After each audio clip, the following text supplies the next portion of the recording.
सठ तिला एकादशी व्रत कथा। जय श्री कृष्णा, राधे राधे। आज माघ मास के कृष्ण पक्ष की एकादशी तिथि है और इस एकादशी को सठ तिला एकादशी के नाम से जाना जाता है। कुछ स्थानों पर इसे सठ तिला ग्यारस भी कहते हैं। भगवान श्री कृष्ण जी ने इस एकादशी के दिन तिल का 6 रूपों में किस प्रकार उपयोग करना चाहिए यह बताया है। इसलिए इस एकादशी का नाम सठ तिला एकादशी पड़ा। जो भी मनुष्य इस एकादशी का व्रत रखता है और इसकी कथा को सुनता है, उसकी सभी मनोकामनाएं पूरी होती हैं तथा घर में सुख समृद्धि, धन संपत्ति और खुशहाली आती है। तो आज मैं आपको सुना रही हूँ सठ तिला एकादशी की बड़ी ही दुर्लभ कथा। इन कथाओं को सुनने से मनुष्य के सभी पाप और संकट कट जाते हैं तथा समस्त मनोकामनाओं की पूर्ति होती है। तो आप लोग बड़ी ही श्रद्धा और प्रसन्न चित्त मन से इन कथाओं को पूरा अवश्य सुनिएगा। आइए भगवान श्री लक्ष्मी नारायण जी के चरणों का ध्यान करते हुए इस कथा को सुनते हैं। एक बार नारद मुनि ने भगवान श्री हरि से सठ तिला एकादशी का महात्म्य पूछा। वे बोले, हे प्रभु, आप मेरा प्रणाम स्वीकार करें। सठ तिला एकादशी के उपवास का क्या पुण्य है, उसकी क्या कथा है, कृपा कर मुझसे कहिए। नारद जी की प्रार्थना सुन भगवान श्री हरि जी ने कहा, हे नारद, मैं तुम्हें प्रत्यक्ष देखा सत्य वृतांत सुनाता हूँ, ध्यान पूर्वक इसका श्रवण करो। बहुत पहले मृत्युलोक में एक ब्राह्मणी रहती थी। वह सदा व्रत उपवास किया करती थी। एक बार वह 1 मास तक उपवास करती रही। इससे उसका शरीर बहुत कमजोर हो गया। वह अत्यंत बुद्धिमान थी, फिर भी उसने कभी भी देवताओं और ब्राह्मणों के निमित्त अन्न आदि का दान नहीं किया। मैंने चिंतन किया कि इस ब्राह्मणी ने उपवास आदि से अपना शरीर तो पवित्र कर लिया है तथा इसको वैकुंठ लोक की प्राप्ति हो जाएगी, किंतु इसने कभी अन्नदान नहीं किया है। अन्न के बिना जीव की तृप्ति होना कठिन है। ऐसा चिंतन करके मैं मृत्युलोक में गया और उस ब्राह्मणी से अन्न की भिक्षा मांगी। इस पर उस ब्राह्मणी ने कहा, हे योगीराज, आप यहाँ किस लिए पधारे हैं? मैंने कहा, मुझे भिक्षा चाहिए। इस पर उसने मुझे एक मिट्टी का पिंड दे दिया। मैं उस पिंड को लेकर स्वर्ग लौट आया। कुछ समय व्यतीत होने पर वह ब्राह्मणी शरीर त्याग कर स्वर्ग आई। मिट्टी के पिंड के प्रभाव से उसे जगह जगह एक आम वृक्ष सहित घर मिला, किंतु उसने उस घर को अन्य वस्तुओं से खाली पाया। वह घबराई हुई मेरे पास आई और बोली, हे प्रभु, मैंने अनेक व्रत आदि से आपका पूजन किया है, किंतु फिर भी मेरा घर वस्तुओं से रिक्त है। इसका क्या कारण है? मैंने कहा, तुम अपने घर जाओ और जब देव स्त्रियां तुम्हें देखने आएं, तब तुम उनसे सठ तिला एकादशी व्रत का महात्म्य और उसका विधान पूछना। जब तक वह न बताएं, तब तक तुम द्वार नहीं खोलना। व्रत के ऐसे वचन सुनकर वह अपने घर गई और जब देव स्त्रियां आईं और द्वार खोलने के लिए कहने लगीं, तब उस ब्राह्मणी ने कहा, यदि आप मुझे देखने आई हैं तो पहले मुझे सठ तिला एकादशी का महात्म्य बताएं। तब उनमें से एक देव स्त्री ने कहा, यदि तुम्हारी यही इच्छा है तो ध्यान पूर्वक श्रवण करो। मैं तुमसे एकादशी व्रत और उसका महात्म्य विधान सहित कहती हूँ। जब उस देव स्त्री ने सठ तिला एकादशी का महात्म्य सुना दिया, तब उस ब्राह्मणी ने द्वार खोल दिया। देव स्त्रियों ने ब्राह्मणी को सब स्त्रियों से अलग पाया। उस ब्राह्मणी ने भी देव स्त्रियों के कहे अनुसार सठ तिला एकादशी का उपवास किया और उसके प्रभाव से उसका घर धन धान्य से भर गया।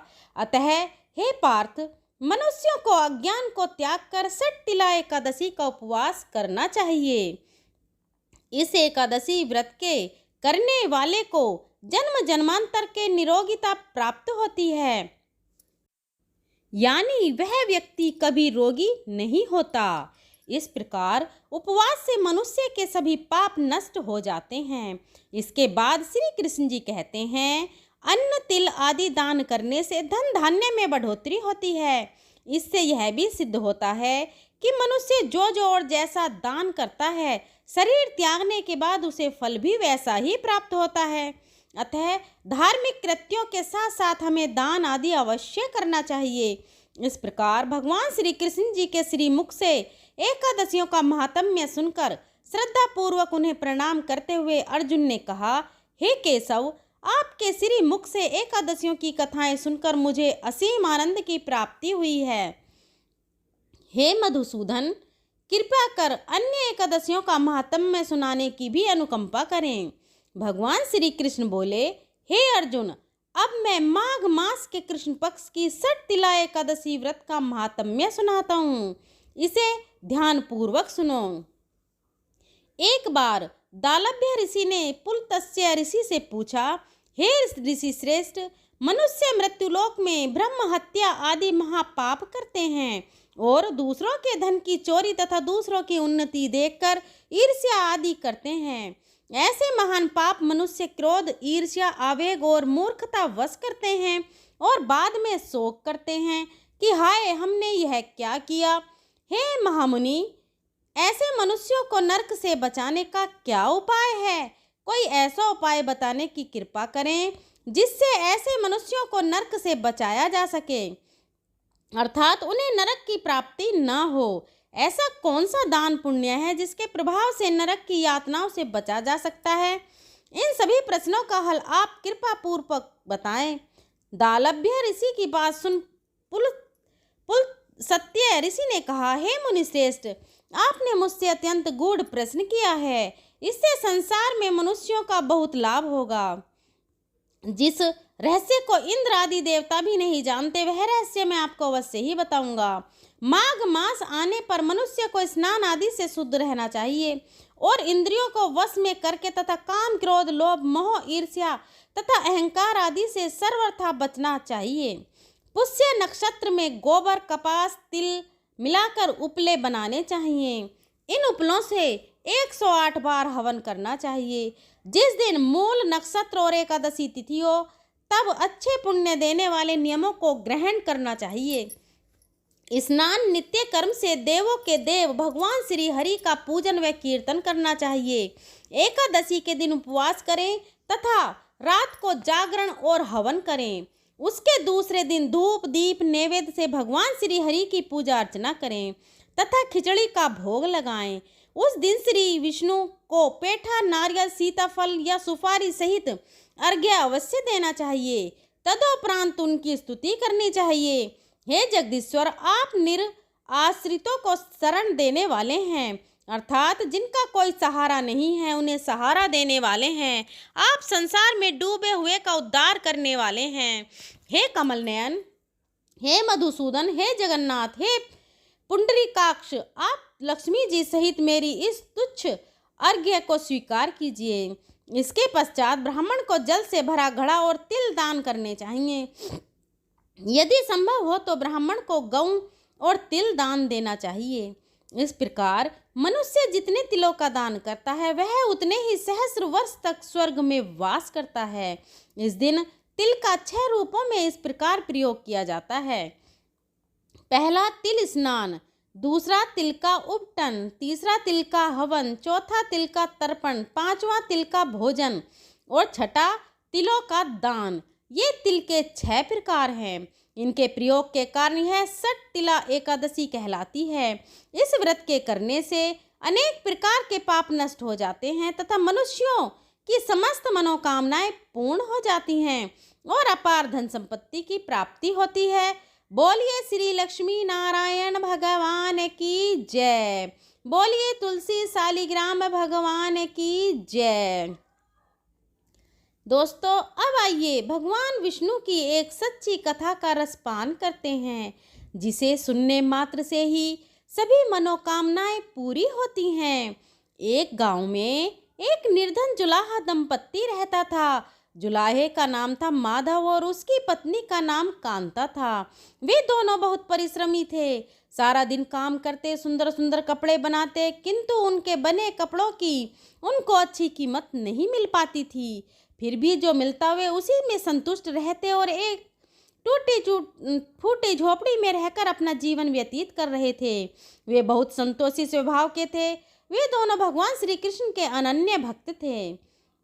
दिन भर के परिश्रम के बाद जो भी समय मिलता उसे वे दोनों भगवान के भजन कीर्तन में बिता देते। माधव के पास एक तानपुरा और एक खड़ताल थी। जब वह दोनों मिलकर भजन गाते तो माधव तानपुरा बजाता और उसकी पत्नी खड़ताल। फिर तो दोनों भगवान के भजन में ऐसा डूब जाते कि उनको अपनी भूख प्यास की चिंता भी नहीं रहती। उन्होंने अपनी दीनहीन अवस्था के लिए कभी भगवान को उल्हाना नहीं दिया और अपने इसी जीवन में प्रसन्न थे। लेकिन एक दुख उनको सदा सताता था कि उनके कोई संतान नहीं थी। इसको लेकर वह सदा चिंतित रहा करते थे। चिंता तो थी, फिर भी दोनों सदा भगवान की भक्ति में मगन रहते। इसको भी उन्होंने भगवान की लीला समझकर स्वीकार कर लिया और निष्काम भाव से भगवान श्री कृष्ण भक्ति में लीन रहते। जब उनकी आयु अधिक होने लगी तो एक दिन माधव ने सुंदर से कहा कि हमारी कोई संतान नहीं है।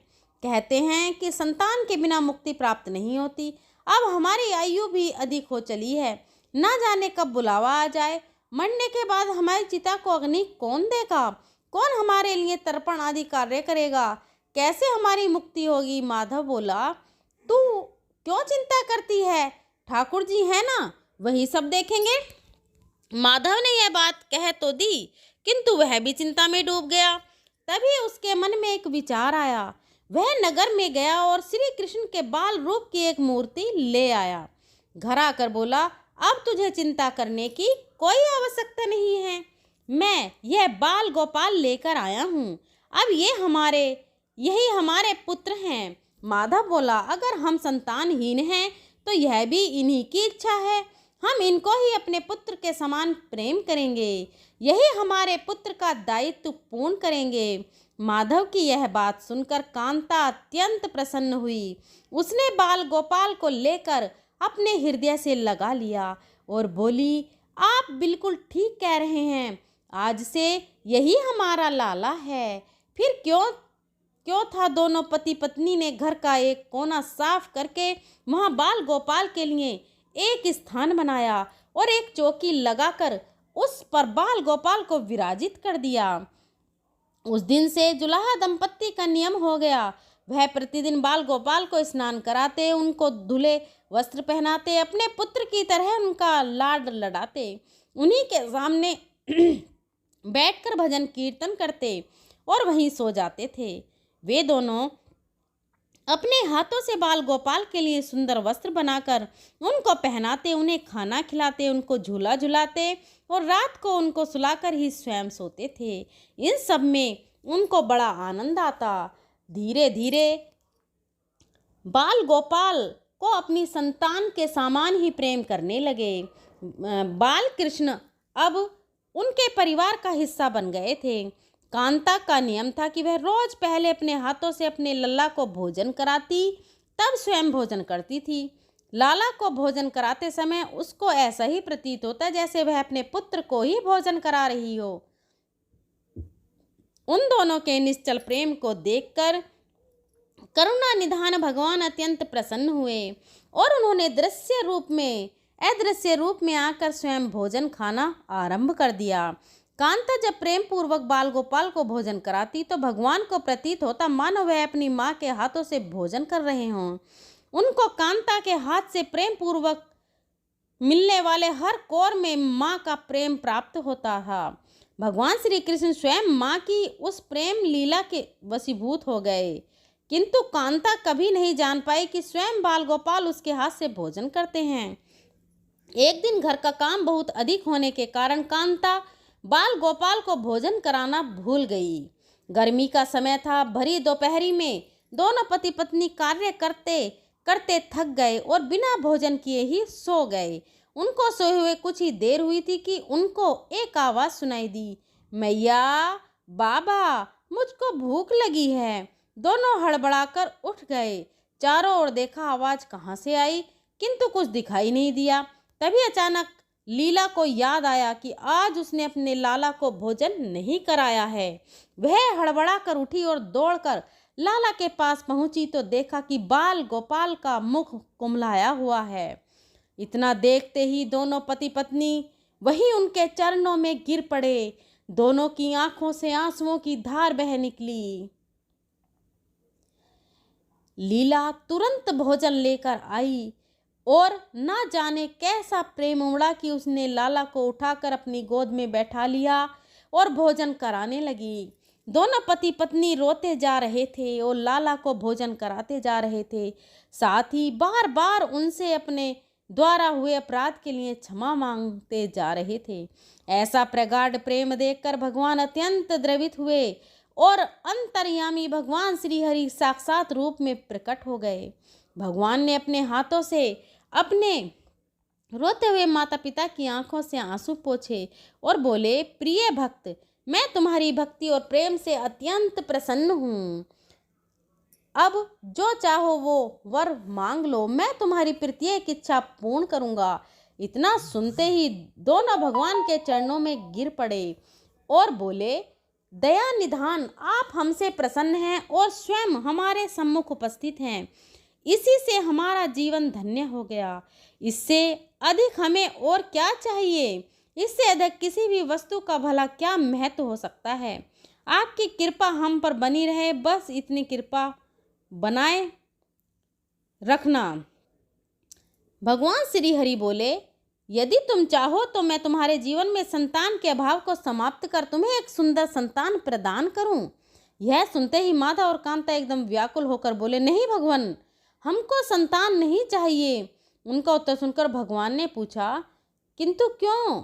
आपके जीवन में संतान की कमी को पूर्ण करने के लिए ही तो तुम मुझको अपने घर लेकर आए थे। यह सुनकर वह दोनों बोले, प्रभु, हमको भय है कि यदि हमको संतान प्राप्त हो गई तो हमारा मोह संतान के प्रति बढ़ जाएगा और हम अब की तरह आपकी सेवा नहीं कर पाएंगे। उनका प्रेम और भक्ति से भरा उत्तर सुनकर करुणा निधान भगवान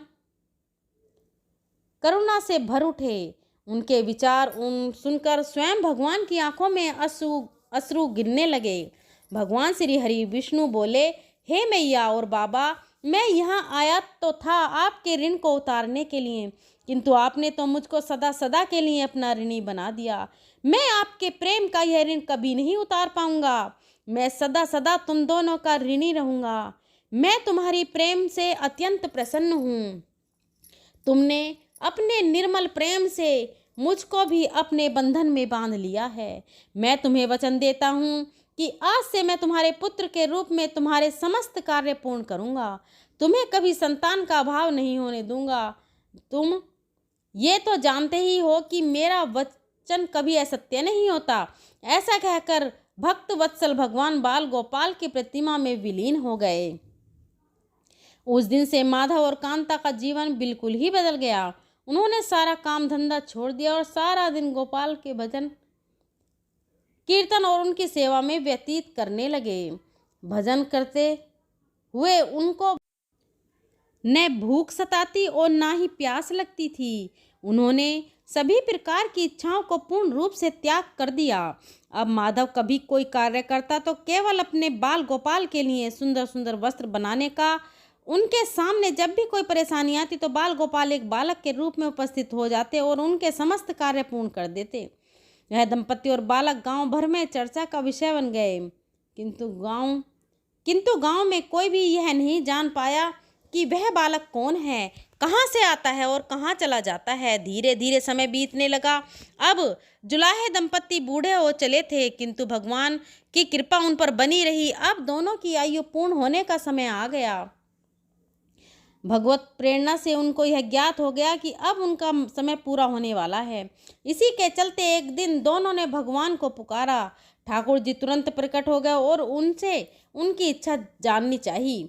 दोनों भक्त दंपति भगवान के चरणों में प्रणाम करके बोले, हे प्रभु, हमने अपने पूरे जीवन में आपसे कभी कुछ नहीं मांगा, किंतु अब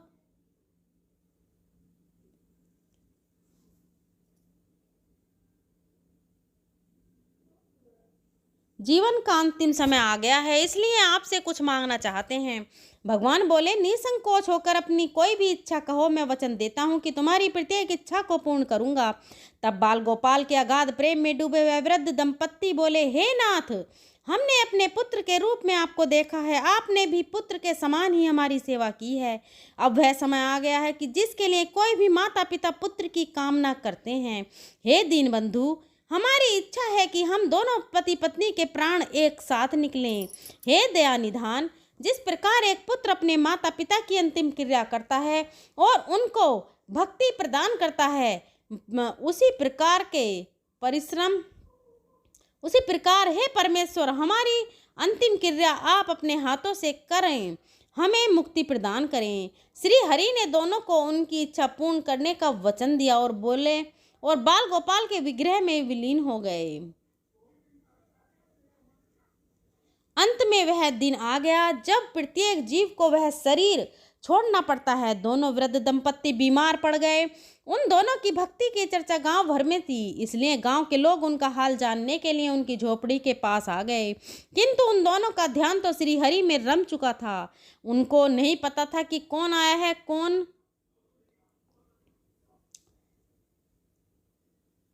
नहीं। तभी अचानक एक चमत्कार हुआ। जुलाहे की झोपड़ी एक तीव्र और अलौकिक प्रकार से भर उठी।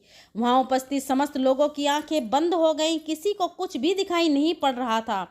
कुछ लोग तो झोपड़ी से बाहर आ गए, कुछ वहीं धरती पर बैठ गए। श्री हरि अपने दिव्य चतुर्भुज रूप से प्रकट हुए।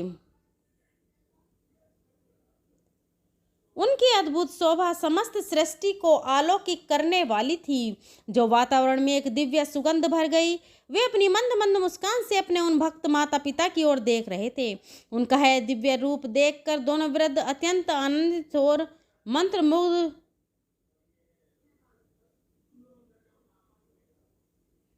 मंत्रमुग्ध हुए जा रहे थे। अपने दिव्य दर्शनों से दोनों को तृप्त करने के बाद करुणामयी लीलाधारी समस्त सृष्टि के पालन करता श्री हरि वही उन दोनों के निकट धरती पर ही उनके सिरहाने बैठ गए। भगवान ने उन दोनों भक्तों का सर अपनी गोद में रख लिया, उनके शीश पर प्रेम पूर्वक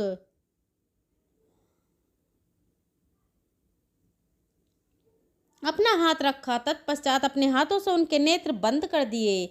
इतना करते ही तत्काल दोनों के प्राण निकलकर श्री हरि में विलीन हो गए। पंचभूतों से बना शरीर पंचभूतों में विलीन हो गया। कुछ समय बाद जब वह दिव्य प्रकाश का लोप हुआ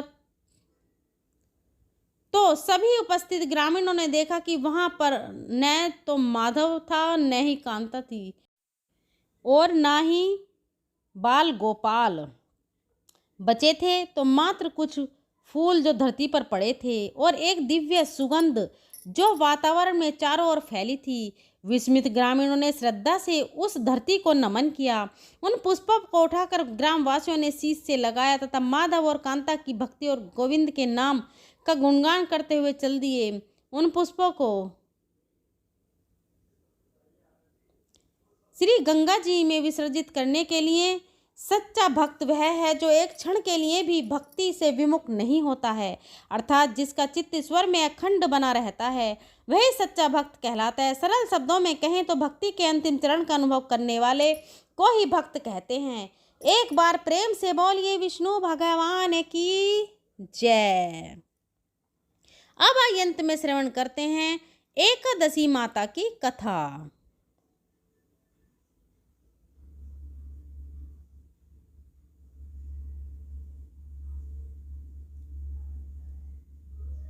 युधिष्ठिर ने भगवान श्री कृष्ण से पूछा, भगवान पुण्यमयी एकादशी तिथि कैसे उत्पन्न हुई? इस संसार में वह क्यों पवित्र मानी गई तथा देवताओं को कैसे प्रिय हुई? श्री कृष्ण भगवान बोले, कुंती नंदन, प्राचीन समय की बात है। सतयुग में मुर नामक दानव रहता था। वह बड़ा ही अत्यंत रौद्र तथा संपूर्ण देवताओं के लिए भयंकर था। उस काल रूपधारी दुरात्मा महासुर ने इंद्र को भी जीत लिया था। संपूर्ण देवता उससे परास्त होकर स्वर्ग से निकाले जा चुके थे और शक्ति संकित तथा भयभीत होकर पृथ्वी पर विचरा करते थे। एक दिन सब देवता महादेव जी के पास गए। वहां इंद्र ने भगवान शिव के आगे सारा हाल कह सुनाया। इंद्र बोले, हे महेश्वर, ये देवता स्वर्गलोक से निकाले जाने के बाद पृथ्वी पर विचर रहे हैं। मनुष्यों के बीच रहना इन्हें शोभा नहीं देता। हे देव, कोई उपाय बतलाइए। देवता किसका सहारा लें? महादेव जी ने कहा, देवराज, जहां सबको शरण देने वाले सबकी रक्षा में तत्पर रहने वाले जगत के स्वामी भगवान गरुड़ ध्वज विराजमान हैं। वहां जाओ, वे तुम लोगों की रक्षा अवश्य करेंगे। भगवान श्री कृष्ण कहते हैं, ये युधिष्ठिर, महादेव जी की यह बात सुनकर परम बुद्धिमान देवराज इंद्र संपूर्ण देवताओं के साथ क्षीर सागर में गए, जहां भगवान गदाधर सो रहे थे। इंद्र ने हाथ जोड़कर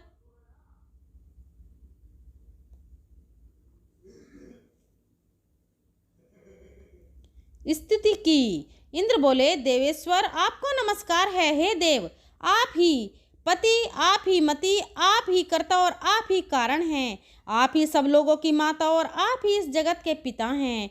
देवता और दानव दोनों ही आपकी वंदना करते हैं। हे पुंडरीकाक्ष, आप दैत्यों के शत्रु हैं। मधुसूदन, हम लोगों की रक्षा कीजिए। प्रभो जगन्नाथ, अत्यंत उग्र स्वभाव वाले महाबली मुर नामक दैत्य थे ने इन संपूर्ण देवताओं को जीतकर स्वर्ग से बाहर निकाल दिया है। भगवान देवेश्वर देवता भयभीत होकर आपकी शरण में आए हैं। दानवों का विनाश करने वाले कमल नयन भक्त वत्सल जनार्दन, हमारी रक्षा कीजिए। भगवान शरण में आए हुए देवताओं की सहायता कीजिए। इंद्र की बात सुनकर भगवान विष्णु बोले, देवराज, यह दानव कैसा है, उसका रूप और बल कैसा है तथा दुष्ट के रहने का स्थान कहाँ है? देवराज इंद्र बोले, देवेश्वर, पूर्व काल में ब्रह्मा जी के वंश में तालजंग नामक एक महान असुर उत्पन्न हुआ था, जो अत्यंत भयंकर था। उसका पुत्र मुर दानव के नाम से विख्यात है। वह भी अत्यंत उत्कट, महापराक्रमी और देवताओं के लिए भयंकर है। चंद्रावती नाम से प्रसिद्ध एक नगरी है, उसी में स्थान बनाकर वह निवास करता है। उस दैत्य ने समस्त देवताओं को परास्त करके उन्हें स्वर्ग लोक से बाहर कर दिया है। उसने एक दूसरे ही इंद्र को स्वर्ग के सिंहासन पर बैठाया है। अग्नि, चंद्रमा, सूर्य, वायु तथा वरुण भी उनसे दूर ही बनाए। जनार्दन, मैं सच्ची बात बता रहा हूँ, उसने सब कुछ दूसरे ही कर लिए हैं। देवताओं को तो उसने प्रत्येक स्थान से वंचित कर दिया है। इंद्र की यह बात सुनकर भगवान जनार्दन को बड़ा क्रोध आया। उन्होंने देवताओं को साथ लेकर चंद्रावती नगरी में प्रवेश किया। भगवान गदाधर ने देखा कि दैत्यराज बारंबार गर्जना कर रहा है और उससे परास्त होकर संपूर्ण देवता 10 दिशाओं में भाग रहे हैं। अब वह दानव भगवान विष्णु को देखकर बोला,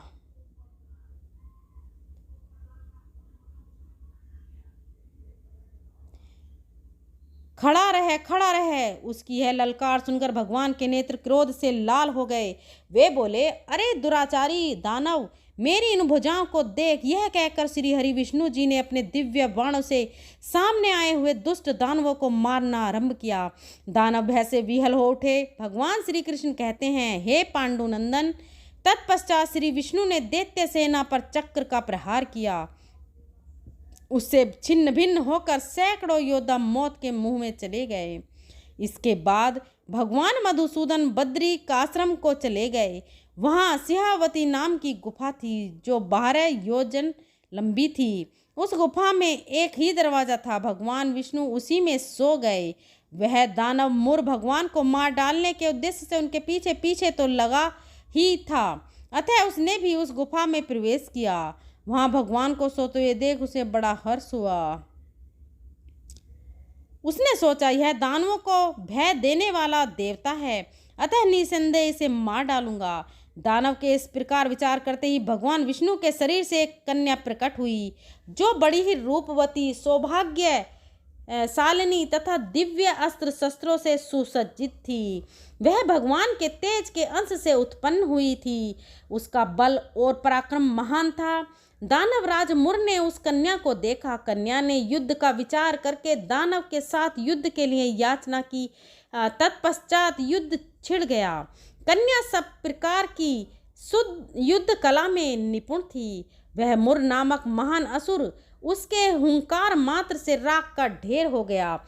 दानव के मारे जाने पर भगवान जाग उठे। उन्होंने दानव को धरती पर इस प्रकार निष्प्राण पड़ा देखकर कन्या से कन्या से पूछा, मेरा यह शत्रु अत्यंत उग्र और भयंकर था, किसने इसका वध किया है? कन्या बोली, हे प्रभु, आपके ही प्रसाद से मैंने इस महादैत्य का वध किया है। श्री हरि भगवान ने कहा, कल्याणी, तुम्हारे इस कर्म से तीनों लोकों के मुनि और देवता आनंदित हुए हैं, अतः तुम्हारे मन में जैसी इच्छा हो उसके अनुसार मुझसे कोई वर मांग लो। देव दुर्लभ होने पर भी वह वर मैं तुम्हें दूंगा, इसमें तनिक भी संदेह नहीं है। वह कन्या साक्षात एकादशी ही थी। कन्या ने कहा, प्रभु, यदि आप प्रसन्न हैं तो मैं आपकी कृपा से सब तीर्थों में प्रधान, समस्त विघ्नों का नाश करने वाली तथा सब प्रकार की सिद्धि देने वाली देवी हूँ। जो लोग आप में भक्ति रखते हैं हुए दिन मेरे दिन को उपवास करेंगे, उन्हें सब प्रकार की सिद्धि प्राप्त हो। जो लोग उपवास करने में व्रत का पालन करें, उन्हें आप धन, धर्म और मोक्ष प्रदान कीजिए। श्री विष्णु बोले, कल्याणी, तुम जो कुछ कह रही हो वह सब कुछ होगा। भगवान श्री कृष्ण कहते हैं, युधिष्ठिर, ऐसा वर पाकर महाव्रता एकादशी बहुत प्रसन्न हुई।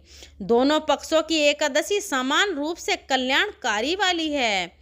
इससे शुक्ल पक्ष और कृष्ण का भेद नहीं करना चाहिए। यदि उदय काल में थोड़े सा एकादशी, मध्य में पूरी द्वादशी और अंत में किंचित त्रयोदशी हो तो वह त्रिस्पर्शा एकादशी कहलाती है। वह भगवान को बहुत ही प्रिय है। यदि एक त्रिस्पर्शा एकादशी को उपवास कर लिया जाए तो यह 1000 एकादशी व्रतों का फल प्राप्त होता है तथा इसी प्रकार द्वादशी में पारण करने पर 1000 गुना फल माना गया है। अष्टमी एकादशी